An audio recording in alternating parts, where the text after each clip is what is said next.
What's up, guys? Welcome back to Empanada Sessions, bringing you another Dragon Ball Super.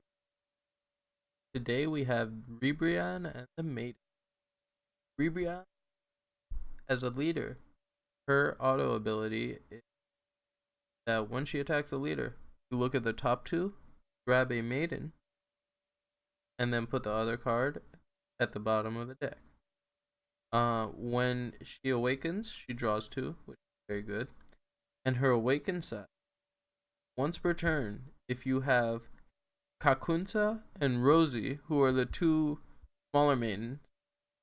I say smaller, I don't discriminate by weight. I meant by cost. Get your minds out of the gutter. They're 4 drops, 5 drops. If she has both of them in the battle area, you get a free KO on a battle card.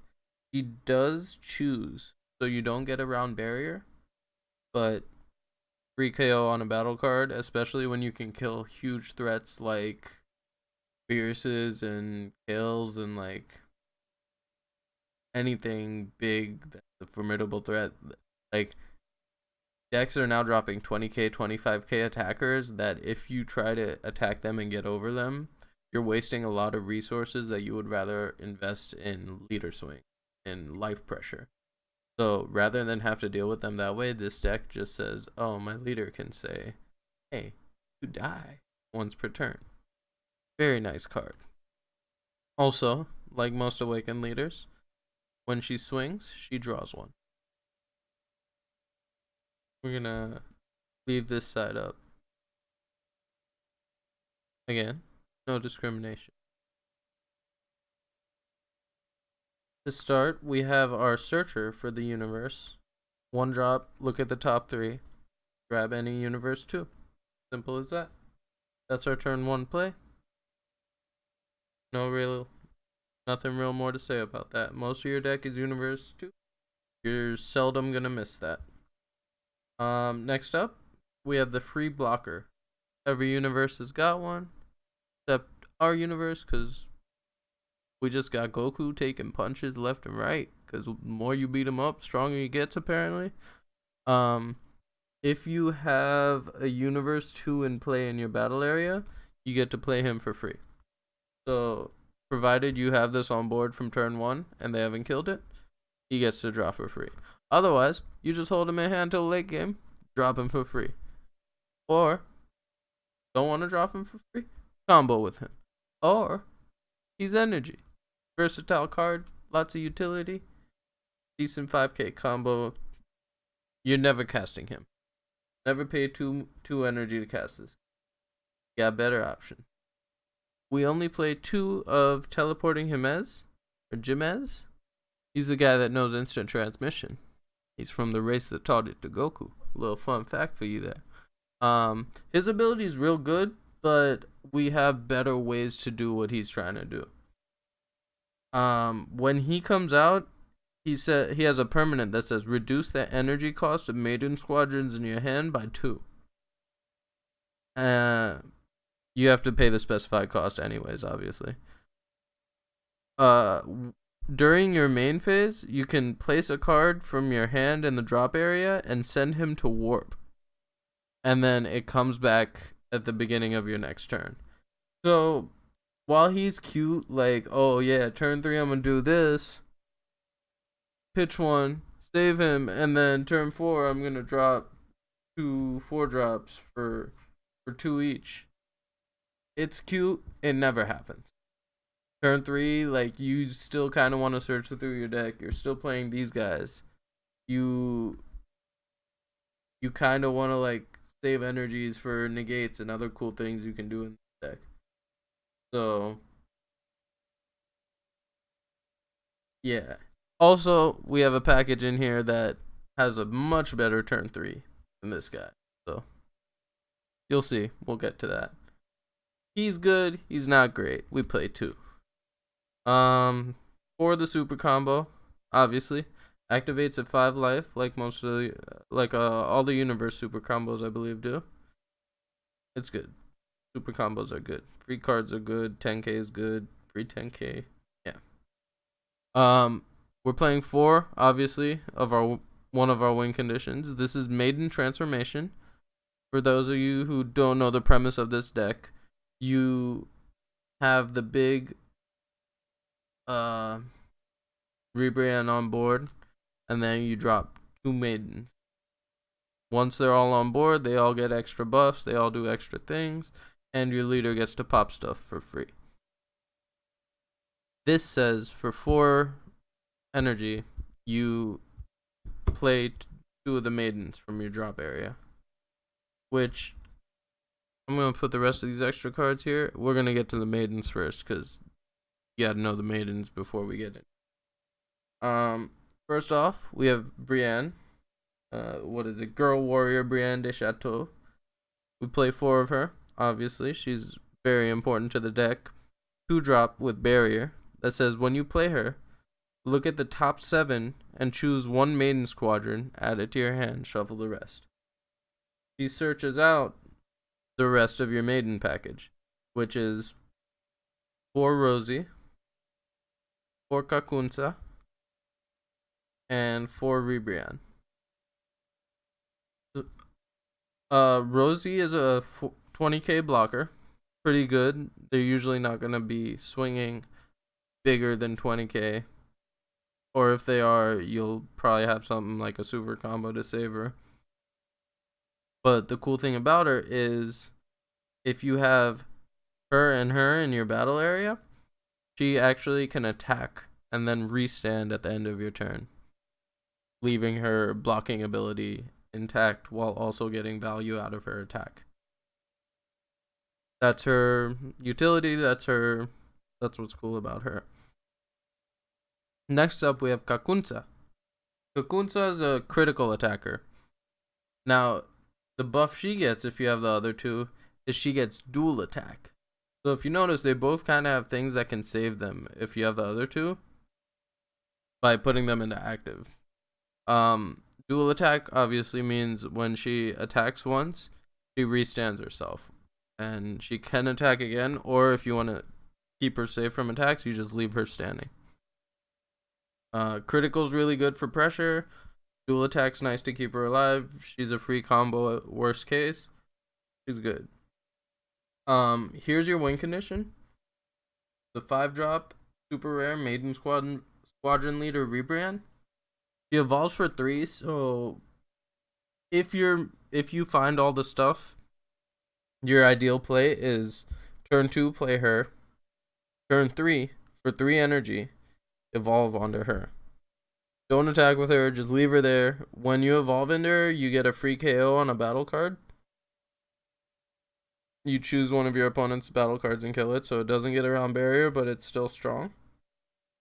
So that's turn 2, turn 3, and then turn 4, you play this to revive these 2, and you have your board set up with all the Maidens.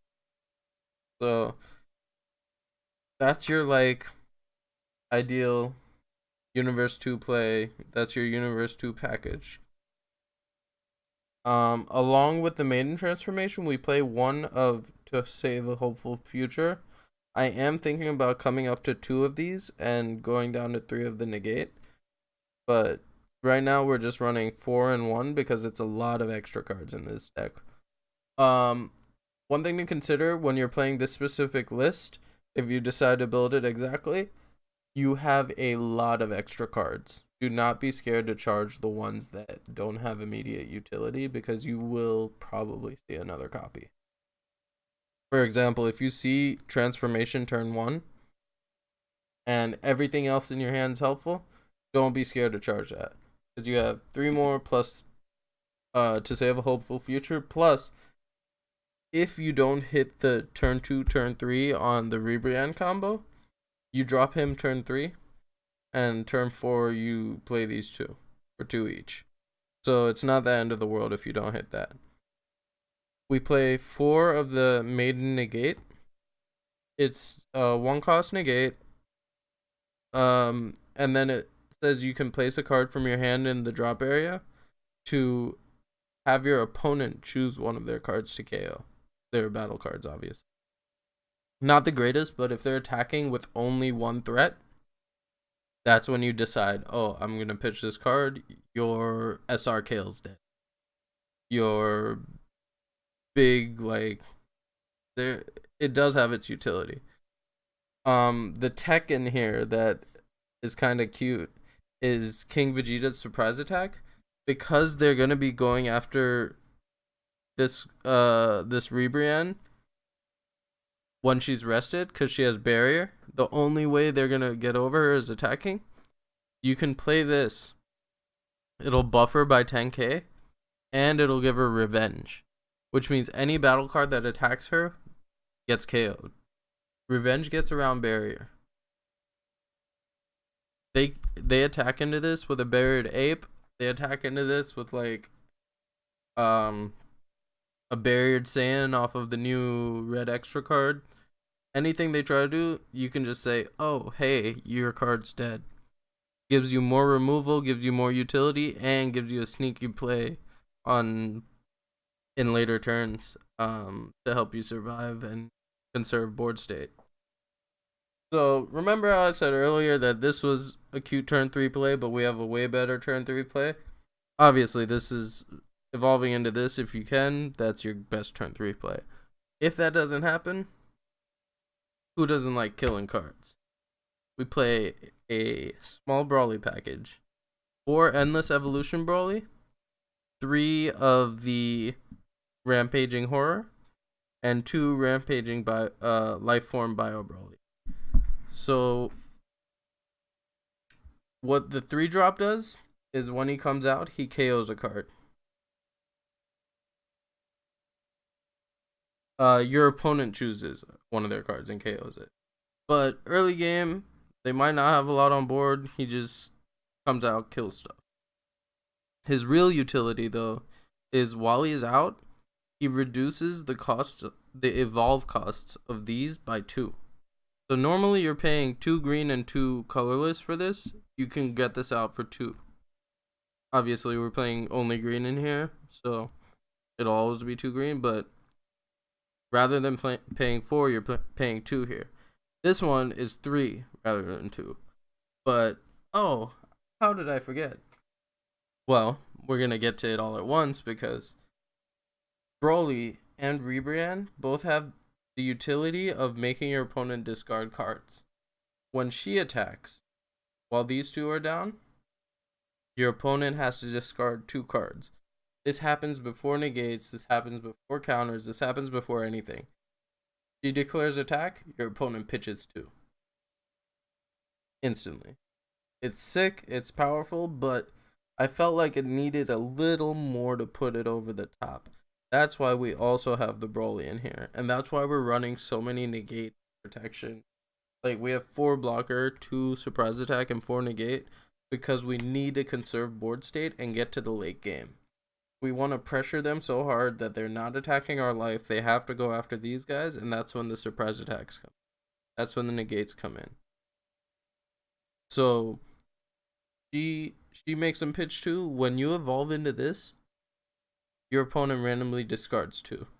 So she lets them choose, he doesn't. He also makes your opponent discard 2 for 1 less energy, but they get to choose. So this one can hit like super combos. You can hit Cold Bloodlust, you can hit their win condition. It's super good. These 2 are a little worse, but it's all hand control and it's all really powerful. That's pretty much the theme of the deck: hand control and board control. So between the critical attacks, the popping, the hand control here, and the hand control here, and the hand control here, and then the board pop from this, you're just obliterating any advantage they have built.